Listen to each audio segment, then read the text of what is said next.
সাম্যের বিকেল, হাতে পায়ে সাপ আর অভিশাপ নেয়া নওজোয়ান, পরিতাপের শেকলে কোমর তার,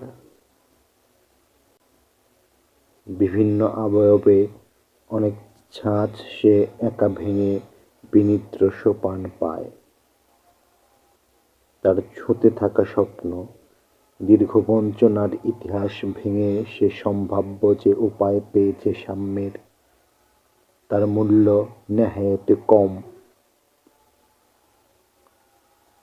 একটা জীবন যেখানে তুচ্ছ, আরো অজস্র জীবন যেখানে ত্যাগ করতে হয়, এই কবিতায় বর্ণিত সকল জীবন মিলে যেখানে এক ওয়াক্ত সলাতের মূল্যের চেয়ে কম।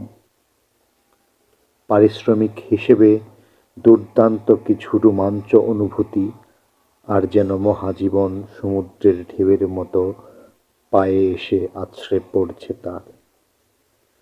এমনই লড়াকু তারুণ্যেও অজস্র আক্ষেপে যে জীবন কুমড়োর বীজের মতো পড়ে থাকে। তার খোঁজ আমি তুমি আপনি না নিলেও চলে। সাম্যের লড়াইয়ে যে তরুণ একলা তিতুমির রোজ ঝাঁকে ঝাঁকে উড়ে এসে ইতিহাস গড়েছে, তার সমস্ত জীবন খুঁজে আপনি এক টুকরো কাপড় পাবেন না জমানো, নিজের জন্য, প্রিয়তমার জন্য। বর্ষিত বৃষ্টির সময় পৃথিবী যেমন, সেরকম একটা সকালের শেষ প্রত্যাশা তার মনকোণেও পাওয়া যেতে পারে। আপনাকে অবাক করে দিয়ে, হায় নিয়তি এমনই মতাদর্শ তবে মানুষকে তাড়িয়ে নিয়ে চলে এক পাল দিয়ে কুকুরের আরেক পাল ঘায়েলের মতো বাসনা জাগিয়ে।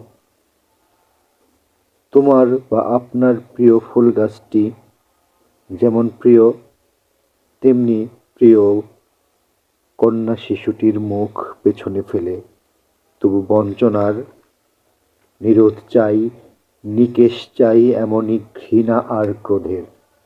হায় মানুষের জীবন এত সহজ, চাইলেই পাওয়া যাবে কেন তাকে? নিরাপত্তার আগাছা পাশে রেখে নিজের বুলি আউড়ে কেন কওয়া যাবে না প্রেমের জয়গান? প্রিয়কে পেতে কেন নির্বোধ রীতি পোষা যাবে না বুকে? হত দরিদ্র এই সমুদ্র কন্যার দেশে দই পায়েসের মতো কেন ভালোবাসার মরশুম আসে না? দুপুরের নির্জন নিমতলায় ছন্দের আন্তমিল খুঁজতে কেন কবির বিকেল গড়াবে না? শেওড়াপাড়া, 24 ডিসেম্বর 2024 সাল।